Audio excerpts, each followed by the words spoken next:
सुकृतानां भवनेश लक्ष्मी पापात्मनां कृत्ययां देशबुद्धि श्रद्धा सतां कुलजन प्रवस्य लज्जां तां त्वां नतास्मि परिपालय देवी विश्वं हरि।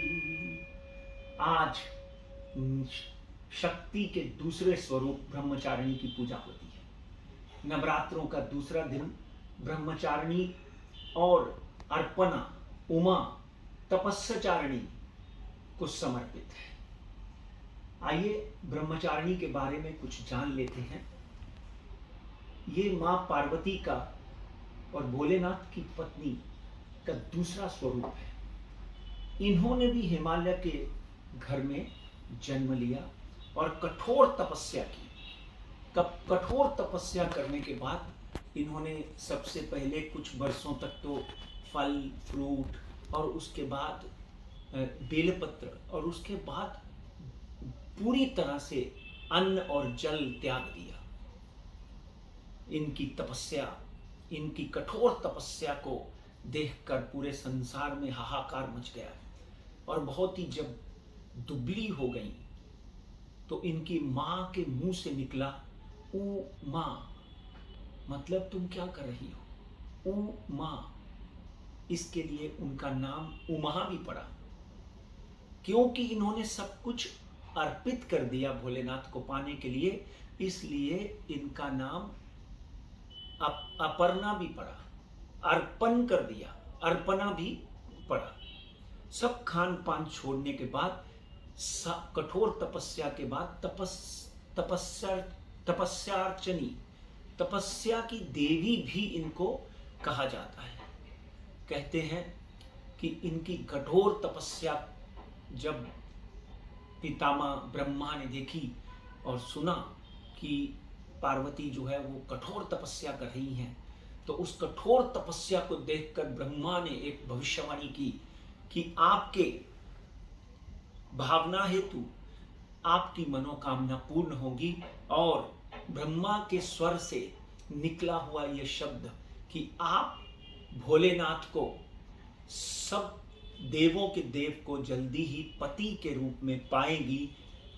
इसलिए हे देवी, आपके पिता आपको लेने आ रहे हैं, आप उनके साथ चले जाओ।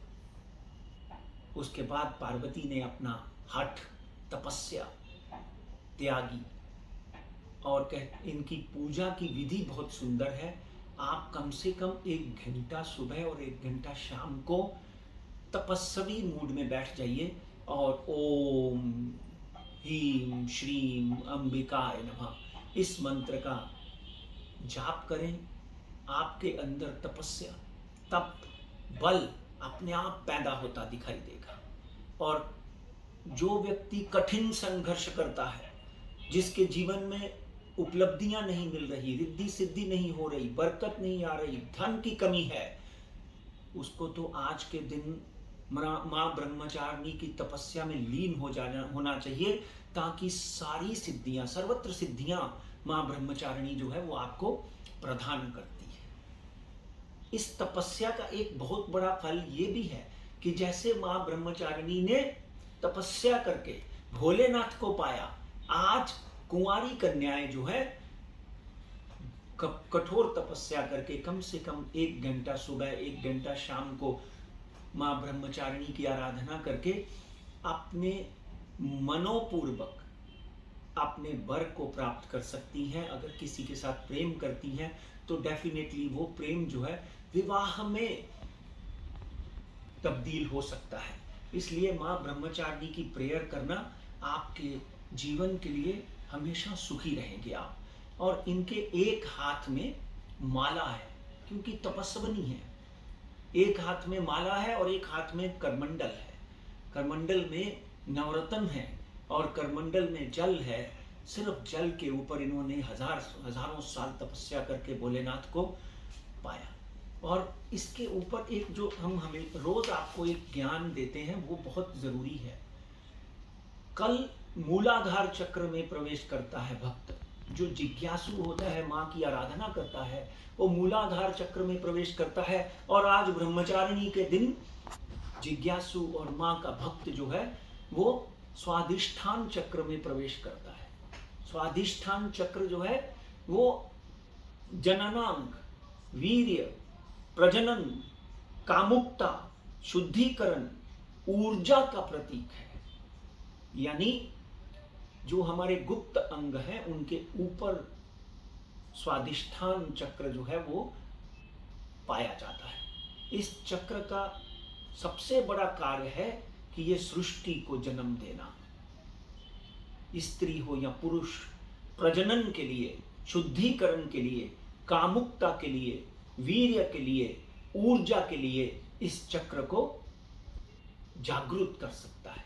देवी के इस स्वरूप को जागृत करने के लिए आप स्वादिष्ठान चक्र के ऊपर ध्यान लगाइए।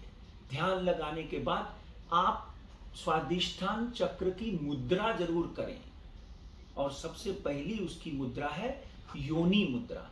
अब देखिए, मैं आपको योनि मुद्रा बना के दिखा रहा हूं। योनि मुद्रा जो है ये योनि का स्वरूप है।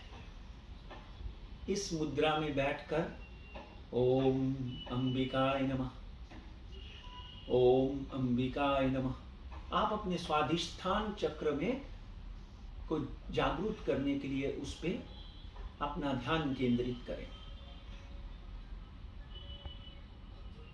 आप सिर्फ ओम का उच्चारण भी कर सकते हैं। ओम।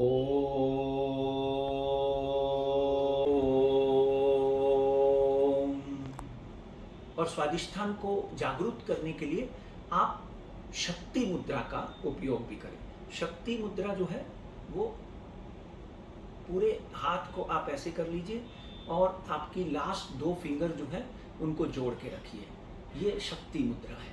शक्ति मुद्रा से भी प्रजनन, शुद्धिकरण, कामुकता और आपके प्रजनन अंग जो हैं वो सुदृढ़ होते हैं। ये दोनों मुद्राएं करें।